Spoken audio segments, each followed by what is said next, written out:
Une question du chat de Loïc. Bonsoir Monsieur Asselineau. Pourriez-vous nous donner un conseil pour résister à cette coercition ambiante et celle qu'on nous prépare dans l'UE? Merci et bravo à toute l'équipe. Ça veut dire quoi exactement? Qu'est-ce qu'il appelle la coercition, ce monsieur? Ça veut dire le sentiment d'être... écoutez, qu'est-ce que vous voulez que je vous dise? Ce qui afflige un certain nombre d'observateurs, c'est de voir qu'il y a en France une masse très importante de nos concitoyens qui adoptent la politique qu'avait dénoncée dans un article assez retentissant d'une revue historique ou psychanalytique, je ne sais plus, le professeur au Collège de France, Jacques Bouvresse, il avait fait un article, ça s'appelait « La volonté de ne pas savoir ». On a l'impression qu'en France, il y a des millions de gens qui ne veulent pas savoir. Parce que, évidemment, ce que je dis depuis 17 ans et demi est confirmé par les événements systématiquement. Je suis désolé de le dire, mais si c'est pas moi qui le dis, je suis sûr que c'est pas TF1 qui le dira à ma place. Ce que j'ai dit, j'aimerais que l'on me montre des prévisions que j'ai faites où j'aurais été où je me serais grossièrement trompé.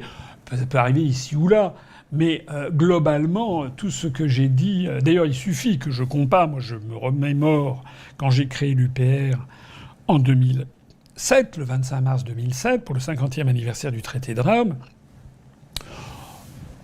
Tout le monde autour de moi considérait que j'étais un cinglé. De vouloir sortir de l'Union européenne, c'était une idée de dément, que de toute façon ça n'était pas possible, donc fermer le banc, il n'y avait même pas la possibilité d'en sortir, que ce serait une catastrophe, que l'Europe c'était la paix, la prospérité, la démocratie, que j'étais forcément un mec d'extrême droite, que j'étais forcément nostalgique, raciste, antisémite. Qu'est-ce que j'ai pas entendu ? Pendant des années, on m'a expliqué que l'article 68 pour destituer Macron, c'était complètement délirant, etc.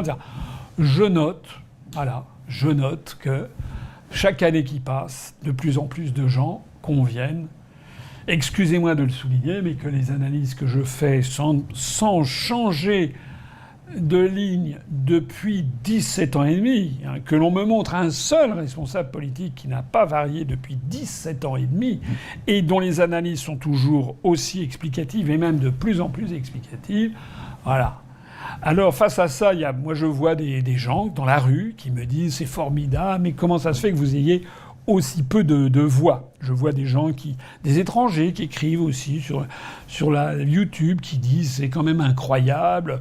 Monsieur Asselineau, si j'étais français, je voterais pour vous. Comment ça se fait que et ci et ça? Alors je l'ai déjà expliqué. Alors je sais qu'il y a des trolls toujours très bien intentionnés qui disent que j'ai un charisme d'huître, que j'ai fait mon temps, qu'il faut que je dégage, etc.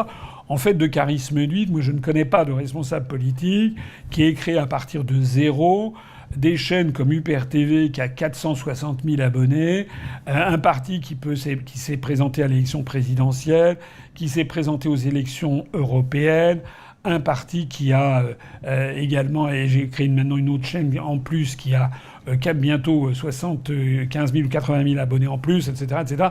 Un parti dont la chaîne a fait plus de 101 millions de vues. Bon, voilà. Donc si j'avais un charisme nul, je pense que les gens ne viendraient pas. Au contraire, on attire beaucoup de gens et pour nos analyses. Et donc la question, on retombe toujours au même point, c'est que ce qui décide les gens, il y a un phénomène grégaire en France, c'est que les gens, d'abord il y a encore beaucoup de gens qui ne nous connaissent pas, qui ne me connaissent pas, qui ne connaissent pas l'UPR. Je pense que c'est encore majoritaire en France. Je prends cet exemple souvent. Il faut quand même que les gens se rendent compte de ce que sont les médias français.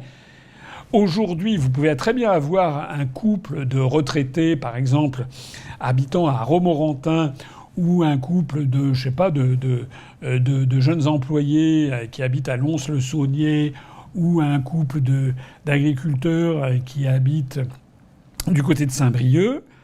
Si le matin, quand ils se lèvent, ils écoutent France Inter, si à midi ils écoutent RTL et si le soir ils écoutent TF1, eh bien je peux vous assurer que sur ces 3 vecteurs, ils n'ont jamais entendu parler de moi depuis des années, en fait depuis la présidentielle de 2017. Ça fait 7 ans que je n'ai jamais été invité sur ces vecteurs. Voilà.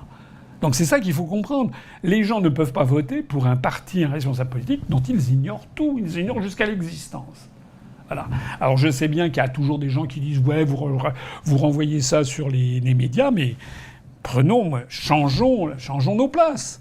Que l'on me donne la couverture médiatique de M. Bardella ou de Madame Valérie Ayer, d'ailleurs, qui a disparu. Plus personne ne parle de Madame Valérie Ayer. Elle est partie ailleurs, sans doute. Mais que l'on donne le média, comme on donne le même pourcentage, le même temps de parole qu'à Macron, et vous verrez les résultats aussitôt. Il faut que les Français comprennent que les médias asservis au système sont leurs ennemis. Ce sont nos adversaires. Ils sont en charge de nous invisibiliser. Et donc ça nécessite, c'est assez logique d'ailleurs, j'ai déjà eu l'occasion de l'expliquer. Il est normal que si vous êtes multimilliardaire et que vous tirez votre fortune, comme Vincent Bolloré, comme François Pinault, comme Bernard Arnault, comme Patrick Drahi, comme Martin Bouygues, si vous tirez votre fortune, notamment de la libre circulation des mouvements de capitaux imposés par l'Union européenne depuis l'acte unique de 86, il est évident qu'ils n'ont aucune envie de promouvoir quelqu'un dont l'arrivée au pouvoir signifierait pour eux le tarissement de ce qui fait qu'ils s'enrichissent de milliards de plus chaque année. C'est assez clair, en fait. Voilà, c'est aussi bête que ça. Donc, le problème qu'il y a, c'est qu'il faut que les Français comprennent que ce qu'ils entendent à la radio ou à la télévision, en fait, c'est quelque chose qui les entraîne, qui contre leurs intérêts. Voilà. Et ça, c'est très difficile à comprendre, parce que même si énormément de Français savent que les médias racontent de la carabistouille, etc., racontent n'importe quoi, au bout du compte, c'est quand même les médias, parce que c'est comme ça. Voilà. Ça façonne l'esprit des gens. Donc nous, alors, qu'est-ce que je peux dire? Comment faire? Mais vous le savez bien, c'est très souvent qu'on m'a posé cette question dans des réunions publiques. Très souvent, il y a des gens qui sont chez nous, qui parlent autour d'eux et qui se heurtent à cette espèce de mur d'incompréhension. Parce qu'il y a des gens qui disent « Oh mais si ce qu'il disait était vrai, on le verrait à la télé. » Les gens en sont là. C'est justement parce que ce que je dis est vrai qu'on ne me voit pas à la télé. Et c'est pas du complotisme, c'est la pure réalité. Si on voit à la télé les gens, les oligarques qui tiennent le système, ils promeuvent Mélenchon, ils promeuvent Bardella, etc., parce que c'est des faux opposants, je l'ai dit 50 fois. D'ailleurs, en ce moment, le Rassemblement national est complètement aux abonnés absents. Ne dit rien. Ne dit absolument rien sur rien. Voilà. Alors qu'il y aurait 1000 choses à faire et à dire. Il n'y a plus d'opposition, en fait. Voilà. Et donc ça, c'est formidable pour le système. Et il y a beaucoup de Français qui se disent « Ah bah, heureusement, moi, je vais voter Le Pen. Ah, ça, j'en veux. » Bon, ben, qui vote Le Pen? D'ailleurs, entre Macron et Le Pen, moi j'avais conseillé de voter Le Pen en 2022 parce que, à tout prendre, je préférais encore que ce soit Madame Le Pen. De la même façon que là, moi je trouverais assez formidable que Macron nomme Madame Lucie Castet de LFI ou Monsieur Bardella, parce que, à supposer qu'il ne soit pas victime d'une motion de censure immédiate, ce qui serait le cas, ça serait intéressant de les voir gérer l'un et l'autre, enfin l'une et l'autre, Madame Castet, Monsieur Bardella, de voir gérer la France sous les contraintes énormes qui pèsent sur nous, puisque maintenant nous sommes devenus l'otage non seulement de la Commission européenne, mais de la Banque centrale européenne, des marchés financiers et tout le tremblement. Voilà, c'est de ça qu'il s'agit. Alors, il faut porter la bonne parole. Je me compare souvent, je dis ça sous un mode un petit peu tristounet, mais plein d'énergie, parce que nous avons raison, ça c'est quelque chose qui est vraiment fondamental. Nous avons raison. Les événements nous donnent raison. Le système actuel, de toute façon, n'est pas viable. Donc de toute façon, un jour ou l'autre, tout ceci finira par partir en feu d'artifice. Tout le problème, il est là, c'est de savoir quand. C'est comme dans les évangiles, comme dans les Saintes Écritures, nul ne sait le jour ni l'heure. Voilà. Et donc il faut que nous soyons là, un ferment comme le levain dans la pâte, c'est des métaphores christiques que je prends, mais que nous devons être là pour être les référents dans la population française, pour faire comprendre, diffuser notre message. Et moi, ce que je vois, c'est quand même que ce message se développe, même si, évidemment, nous sommes tous tristes des résultats des élections, notamment des élections européennes, qui n'ont pas été à la hauteur de ce que nous voulions, bien sûr. Mais enfin, n'oubliez pas quand même le résultat de l'élection législative à laquelle je me suis présenté. C'est-à-dire que dans cette élection, d'ailleurs, j'ai découvert qu'il y a eu 9 recours contre l'élection dans la 11e circonscription des Français de l'étranger où je m'étais présenté aux législatives. On n'avait jamais vu ça. J'ai la faiblesse de penser que j'y suis pour quelque chose, puisque j'ai fait un dossier que vous avez tous vu, que nous avons envoyé au Conseil constitutionnel. Et j'ai bien précisé au Conseil constitutionnel, les faits sont tellement accablants que nous pourvoirons devant la Cour européenne des droits de l'homme.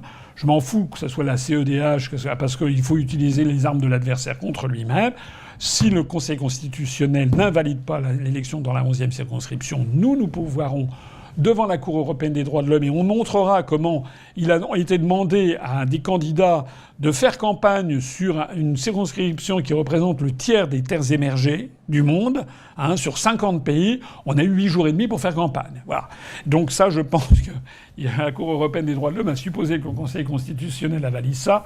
Je pense que ça ne passera pas. En attendant, je rappelle quand même que j'ai dépassé dans le vote dans les urnes, parce que par ailleurs il y a eu le bidouillage par le vote par Internet, mais dans le vote dans les urnes, avec des Français qui ne sont pas soumis au lavage de cerveau quotidien des grands médias, on a fait 4,2%. Voilà, donc ce que je veux dire, c'est que ne baissez pas les bras. Il faut, prenez exemple, excusez-moi, sur le capitaine. Si j'aurais eu 1000 raisons d'abandonner depuis 17 ans et demi. Il se trouve que je suis coriace, je suis têtu, je crois, courageux. Et puis je suis absolument convaincu de notre bon droit collectif. Nous avons le droit, on a même le devoir vis-à-vis des 40 générations qui ont fait la France, nous avons le droit et le devoir de faire en sorte que la France reste la France, qu'elle conserve son identité, son niveau de vie, son indépendance, sa souveraineté, son rayonnement international dans le cadre d'un concert des nations internationales. Vous connaissez mes analyses.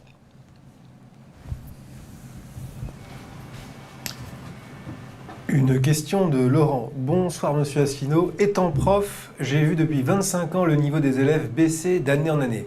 Voici mes réflexions pour inverser cette tendance. 1. Ce sont les professeurs et non les parents qui décident si un élève passe en classe supérieure. 2. Mettre l'accent sur le français, réintroduire les dictées et les mathématiques. 3. Supprimer tout ce qui n'a rien à faire à l'école et qui relève du rôle des parents. J'aimerais votre avis sur ces propositions. Merci. Écoutez, on s'est déjà largement exprimé. J'invite Laurent, je l'invite à aller regarder notre programme. J'ai un programme qui est en ligne. Vous tapez Asselineau programme 2022. Il y a 27 chapitres et il y a un programme sur l'éducation. Et nous avons d'ailleurs déjà publié des articles, notamment des dossiers faits par Anne Limoges, qui est également professeure et qui est notre responsable. Elle est membre du bureau politique de l'UPR. Elle est responsable des questions d'éducation à l'UPR. Donc en gros et en détail, je suis tout à fait d'accord avec ce qui vient d'être dit. J'ajouterais peut-être non seulement le français ou les mathématiques, j'y ajouterais une discipline qui me paraît absolument fondamentale.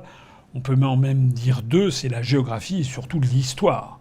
L'histoire, mais une véritable histoire, c'est-à-dire une histoire chronologique avec des événements fondateurs. Voilà.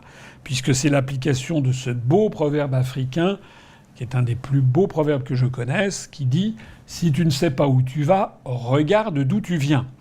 Donc un peuple, si on lui enlève la connaissance de son propre passé, du passé de la France, il y a toute une entreprise comment dirais-je, de décérébration des jeunes Français pour qu'ils ne connaissent pas leur histoire, il faut réintroduire l'histoire. Et puis il faut évidemment réintroduire un enseignement sérieux du français avec des dictées, je suis absolument d'accord. Et bien sûr des mathématiques. Pourquoi d'ailleurs les dictées? Pourquoi la connaissance de l'orthographe, de la grammaire, les connaissances des mathématiques? Parce qu'il y a des gens qui disent mais tout ça c'est du détail, c'est pinaillé. Non, non, non, non, non, non, non. Il ne faut pas comprendre comment fonctionne un cerveau d'un enfant si on pense que on doit passer, on doit survoler. Les enfants ont besoin de comprendre ce que c'est que le souci de la précision, du détail et le souci de l'effort. Voilà, c'est là-dessus qu'on base une civilisation. J'ai déjà eu l'occasion de le dire, je le redis. L'écriture la plus compliquée du monde, c'est l'écriture chinoise, ce qu'on appelle les Hanji, l'écriture Han. Han, c'est la dynastie Han qui, moins 300, plus 300 après Jésus-Christ. Cette écriture, que l'on appelle par idéogramme, s'est diffusée autour, notamment en Corée jusqu'en 1453, lorsque un roi du royaume Silla a décidé de changer, d'inventer un alphabet très particulier qui s'appelle le Hangul. Cette écriture s'est diffusée à Taïwan, qui fait partie de la Chine. Cette écriture s'est installée au Japon. Le problème, c'est que la langue japonaise ne correspond pas à la langue chinoise. Et donc, les Japonais ont dû non seulement prendre les hanji, qu'ils appellent les kanji en japonais, mais d'inventer d'autres syllabaires, le katakana et le hiragana, pour essayer d'adapter l'écriture chinoise à leur langue. La langue japonaise n'a strictement aucun rapport avec la langue chinoise. Et si je vous dis tout ça, c'est pourquoi? C'est parce que il est très compliqué d'apprendre à écrire le chinois ou le japonais. Quand j'ai passé 1 an et demi de ma vie au Japon, à la fin des fins, j'avais 24 ans, je connaissais à peu près 300 à 400 caractères que j'étais capable de lire et d'écrire. Ce qui peut paraître beaucoup, mais ce qui est très insuffisant, puisque pour lire un journal, il faut en connaître 1850. Et j'ai déjà eu l'occasion de le dire. Nous avons une l'écriture romaine, il y a 26 caractères. Pour écrire un A, moi quand j'étais à l'école, un A, on faisait une barre, un petit trait, puis un rond, puis un troisième trait, pour que ça soit un A minuscule qui se voit. Ça faisait 3 traits. Un B, c'était une boucle, et puis un deuxième trait, ça faisait 2 traits. Un C, c'est toc, toc, 2 traits, etc., etc. Les gens de ma génération ont connu tout ça. Ça veut dire, en gros, il faut 2 à 3 tracés séquentiels à apprendre pour écrire une lettre en minuscule, autant pour écrire une lettre en majuscule, c'est-à-dire pour à peu près 52 lettres minuscules et majuscules réunies. Vous multipliez ça par 2 ou 3, ça vous fait à peu près 100 à 150 tracés séquentiels à mémoriser pour savoir écrire le français. Voilà. Un jeune chinois ou un jeune japonais, lui, pour écrire la langue chinoise, il faut qu'il apprenne à tracer les caractères selon une série très chronologiquement fixée, parce que sinon c'est illisible. Donc vous devez apprendre à tracer les caractères. Alors pour le 1, c'est facile, c'est un trait. Pour le 2, c'est facile, c'est 2 traits. Pour le 3, c'est facile, c'est 3 traits. Ça se complique à partir de 4. Bon. Et puis pour tous les mots de la langue courante, vous avez 10, 12, 15 tracés séquentiels à apprendre.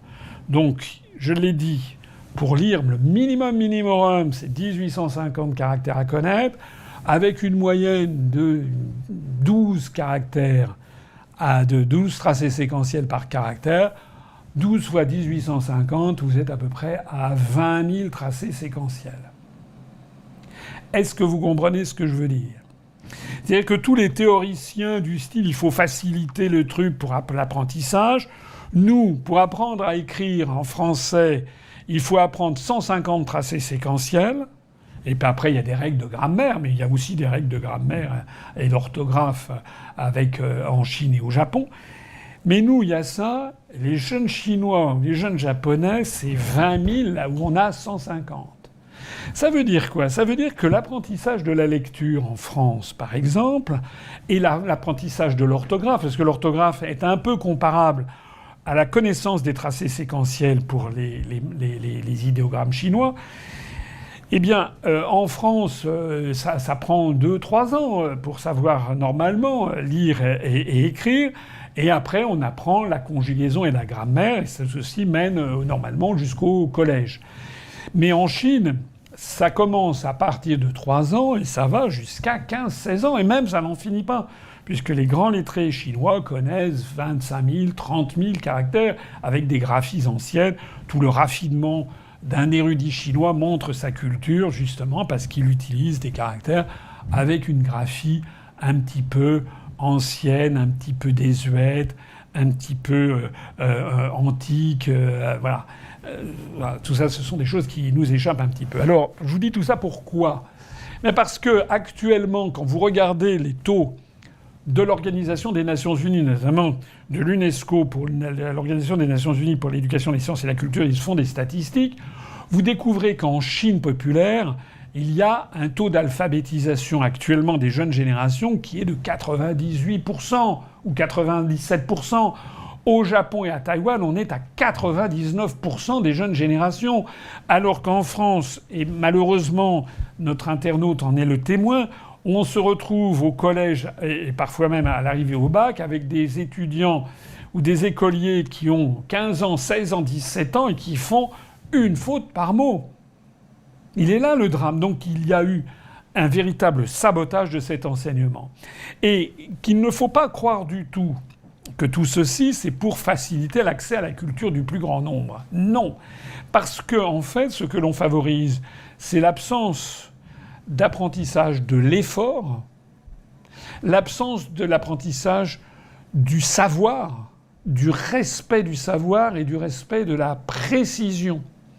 C'est pas étonnant qu'à partir du moment où on sabote ces données fondamentales qu'il doit forger l'esprit d'un être humain bien comme il faut, on assiste à une dégradation, mais dans tous les domaines, et pas seulement en matière d'orthographe et de grammaire. Également, nous avions les premiers mathématiciens du monde, l'enseignement des mathématiques s'effondre. Parce que tout ça, c'est un ensemble. C'est comme je le disais tout à l'heure, l'ensemble d'une civilisation, c'est à la fois la croissance économique, l'industrie, l'agriculture florissante, etc., mais aussi l'art, la culture, la littérature, la peinture, la musique, etc., etc. Eh bien, de la même façon, l'enseignement de la langue, l'enseignement précis, c'est également, ça découle sur toutes les disciplines. C'est la raison pour laquelle je suis tout à fait d'accord avec ça. Et que l'on ne vienne surtout pas me dire que c'est quelque chose, que c'est un raisonnement de classe en termes marxiens. Parce que ça, c'est tout l'argumentaire qui a été développé depuis une trentaine ou une quarantaine d'années par des gens style Philippe Mérieux et compagnie qui ont inventé la méthode globale de lecture qui a fait des analphabètes. C'est-à-dire qu'en fait, on favoriserait avec cette précision la reproduction sociale. C'est faux. C'est le contraire qui est vrai. On a d'innombrables exemples en France au moment où l'éducation jouait son rôle, notamment les fameux hussards noirs de la République. Vous savez qui a inventé l'idée de hussards noirs de la République, ces instituteurs de la Troisième République dans les années 1880. Et là, celui qui a inventé ça, c'est Charles Péguy. Et Charles Péguy, qui était un des auteurs favoris de Gaulle, Charles Péguy qui est mort à 41 ans le 5 septembre 1914, donc dès le début de la Première Guerre mondiale. Charles Péguy, c'était un petit garçon qui était né à Orléans et son père était mort quand il avait quelques semaines ou quelques mois, je ne me rappelle plus. Et donc il avait vécu il était dans un milieu extrêmement modeste. Et il avait vécu donc avec sa mère et sa sœur, et sa mère était rempailleuse de chaises. C'est-à-dire vraiment à la limite de la misère. À la limite de la misère. Et Charles Péguy, il a bénéficié de ce que doit être l'enseignement de la République, ce qu'à un autre niveau ont bénéficié beaucoup d'autres Français, à commencer par ma propre famille, parce que je n'oublie pas d'où je viens aussi. Moi, mes arrière-grands-parents étaient des gens extrêmement modestes également, et que l'école de la République a, j'allais dire, sauvé et sorti de sa condition d'origine. Et donc Charles Péguy était le fils d'une rempailleuse de chaises misérable. Et en fait, il a été remarqué, il a été dans des institutions religieuses, il a été remarqué comme un bon élève, poussé, promu par ces fameux hussards de la République qui l'ont emmené jusqu'à ce qu'il soit reçu à l'École normale supérieure, ce qui est quand même le summum, un des summums des plus grandes écoles françaises. Et il est devenu un très grand écrivain. D'ailleurs, il a laissé une œuvre, pourtant décédé à 41 ans, il a laissé une œuvre admirable. Et cet exemple de Charles Péguy, qui a inventé le mot même de hussard noir, on le retrouve avec d'autres exemples. Georges Pompidou, par exemple. Georges Pompidou, président de la République, son père était instituteur et son grand-père était un paysan dénué de tout, etc. Or, à partir du moment où on sabote les enseignements, et qu'est-ce qui se passe ? Il se passe un phénomène que quelqu'un comme le sociologue Pierre Bourdieu a parfaitement décrit, et pas que lui d'ailleurs. C'est-à-dire c'est là qu'on favorise la reproduction sociale. C'est là que si vous êtes né dans une famille avec, comme dirait Bourdieu, il y a le capital financier et le capital intellectuel. Si vous êtes dans une famille avec des parents qui ont fait les grandes écoles, qui suivent, qui poussent leurs enfants, vous avez une très forte chance de sortir, d'avoir une très belle carrière. Alors que si vous êtes issu d'un milieu modeste, si l'école ne fait plus son devoir, qui consiste justement à essayer de promouvoir chacun en vertu de ses talents, c'est inscrit dans la Déclaration des droits de l'homme de 1789, mais à ce moment-là, on a une société bloquée, c'est exactement ce que l'on a actuellement. On trouve donc ici quelque chose d'une hypocrisie affreuse, en fait, venue des penseurs, des théoriciens de gauche, qui consiste à considérer qu'en simplifiant tout, en n'apprenant plus l'histoire, en n'apprenant plus l'orthographe, etc., on va permettre à tout le monde d'avoir son bac. Il n'y a rien de plus méprisant, en fait, et il n'y a rien de plus dévalorisant et de déstabilisant, parce qu'en fait, et on le voit d'ailleurs très bien, en 1946 ou 1947, de mémoire, je crois qu'il y avait 25% de fils d'ouvriers à l'école polytechnique. Aujourd'hui, à l'école polytechnique, on est tombé à 2%. Voilà, ça c'est le résultat de ces politiques qui sont là, des politiques de laxisme. Donc je suis d'accord avec ce que dit cet internaute. Je me contrefiche de savoir que des gens me tomberont dessus, parce que je sais que ce que je dis est vrai, et que ça correspond à la réalité. Et que les grands pays du monde d'aujourd'hui, ceux qui se développent, ceux qui développent des ingénieurs par millions, comme les Chinois, les Indiens, etc., ils ont un enseignement qui est très très éloigné de tous les délires que l'on nous a fait subir en France. Et un des principaux chantiers à faire, c'est certainement celui-ci. Alors, Président, il est 22h40. Est-ce que vous voulez qu'on continue encore un peu ou on s'arrête Je crois que comme on avait commencé à l'heure, c'est des sessions de 2 heures. Il y a encore beaucoup de questions, j'imagine. Mais il y en a à l'infini s'il faut, mais on va peut-être s'arrêter là. Moi, je suis fatigué aussi. Enfin, je suis pas fatigué. J'ai pris des couleurs. Je suis en vacances. Je me force à faire 1 kilomètre, même un peu plus d'1 kilomètre de natation tous les jours. Et donc, je suis en pleine forme. Voilà. Je voulais vous le dire, j'espère qu'il en est de même pour vous si vous êtes en vacances. Si vous ne les avez pas encore prises, que vous allez en prendre. Et si vous les avez déjà prises, j'espère que vous êtes revenus en pleine forme. Voilà, moi je crois qu'il ne faut pas... Les meilleures choses ont une fin, ça fait déjà plus de 2 heures que je vous parle.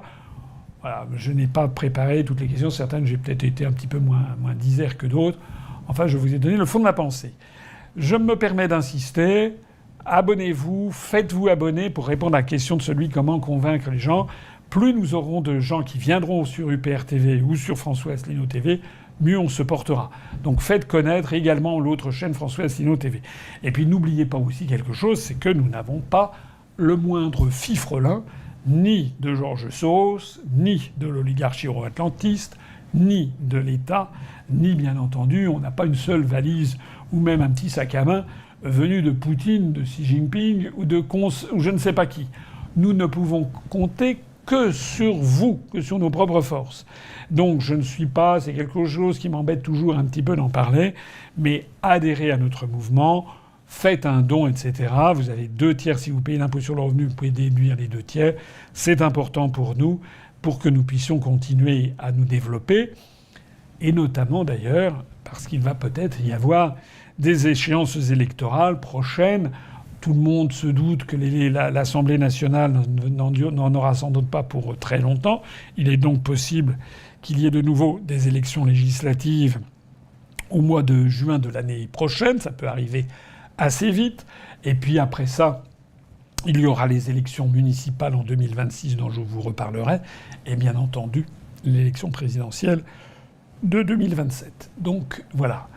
Vous voyez que je suis dans une humeur tout à fait optimiste et positive, puisque même si les événements sont graves, ce que je vois, c'est que, en fait, tout converge vers l'UPR. Tous les raisonnements, toutes les autres partis politiques sont aux abois, en fait. Et tout le monde est obligé, petit à petit, peu ou prou, d'en venir sur nos positions, même si ça leur fait extrêmement mal de l'avouer. Merci beaucoup à tous d'avoir été présents. Et puis donc, mercredi 28, il y aura peut-être un nouveau Premier ministre. Vive l'UPR, bonnes vacances à tous pour ceux qui ne les ont pas encore prises ou qui sont en train de les prendre.